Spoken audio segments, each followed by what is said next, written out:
Firewall coming out was really surreal for us. Out of the gate, we definitely had a lot of positive reception from what we've experienced in game, from what we've experienced through social platforms and keeping tabs on Community Pulse. It has really just continued to grow since then. We have different communities all over the world. It's really rewarding that all of this effort has been appreciated by so many people. I like to play the game too at home, hearing what people say. It gives us the drive we need to make better maps, make better features. I think we hit something here, and people love it.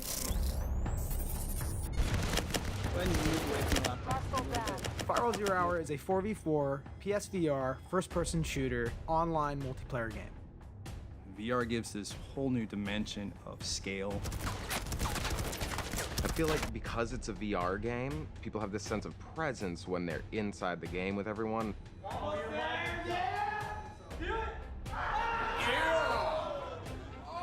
Feedback from the community helps a lot because we're able to see it from another person's perspective. You know, it just has to be rewarding for them at the end. We compile weekly reports from social posts, top 10 players, what they like, what they don't like. We want to continue expanding the universe and shaping and evolving the game based off of community feedback. You know, we gotta find ways to keep it fresh and keep it interesting and keep pushing the boundaries.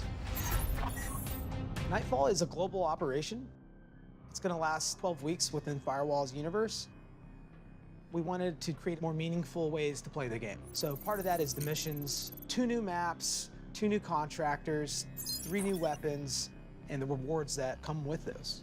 Operation Nightfall is an entire new expansion, basically, on our game. This is much more in line with what we're doing in the future and how we're going to be pressing forward. There's going to be more depth to the gameplay. There's going to be a brand new UI. I mean, as soon as you boot up the game, you're going to notice that something different has happened. And then it'll set up cadence for moving into the next seasons after Nightfall and on into the future, and I think people are really going to like that. The Sandstorm environment in FOB is one of my favorite things that we've done. Compositionally, it was interesting because atmosphere is something that we always use in art to sort of help frame things and add depth. We're trying to tie the maps together with some familiar branding and logos. You know, what's the connection between all these maps? We're not explicitly telling you what's going on, maybe we will later, but until then, we kind of want to leave it up to the community to kind of come up with their own storylines and see if they can figure it out. We're looking forward to seeing you guys online in Operation Nightfall.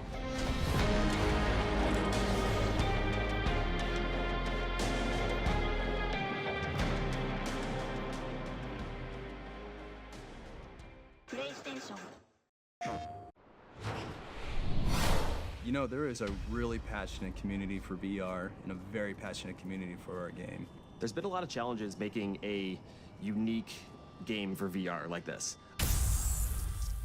Operation Nightfall is very unique because it takes the concept of a battle pass and really just fleshes it out even further. Missions in Operation Nightfall are free for everybody. Whether you buy into the Operation Pass or not, you will still be able to work towards missions and earn some rewards throughout the entire season. Rewards vary from cosmetics, including face paints, trinkets, Character skins, weapon skins. If you're part of the Operation Pass, you can play extra missions that redeem extra rewards. The idea for map really starts in the design phase. So basically the designers come up with an idea and they say, oh, that'd be cool, we should do a sandstorm. And everybody kind of laughed. And then everybody was like, well, wait, can we do a sandstorm?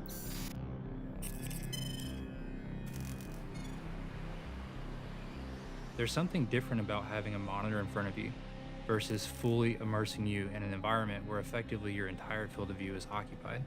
Realistic rendering on a PlayStation 4 in VR is actually very difficult to do, which is why most VR games tend to have like stylized graphics. I think there's a higher sense of believability in our new environments, and it's extremely inspired by real-world reference. This is the first time I ever had to make the sound of a sandstorm.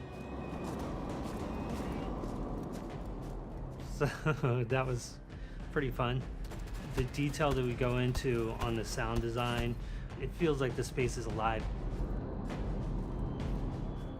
And it's like a tiny detail, but I've really seen how like those details bring the experience to life.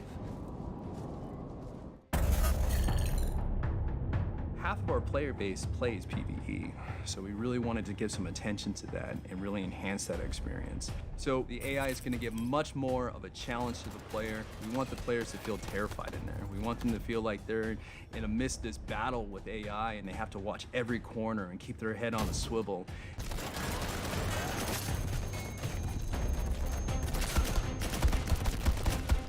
These guys are after you and they're dangerous. With contractors, we try not to be too formulaic. That didn't come in the way of any particular standard that we implemented or anything like that. It was just really an effort to make sure that they're special in their own right.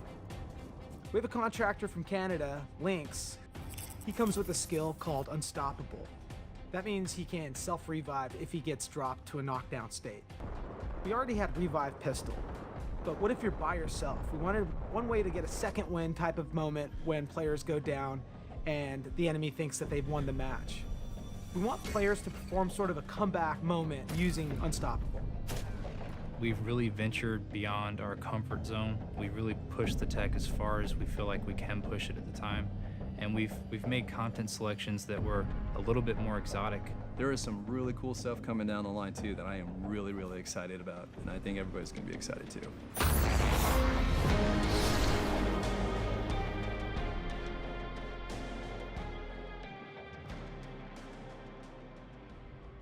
PlayStation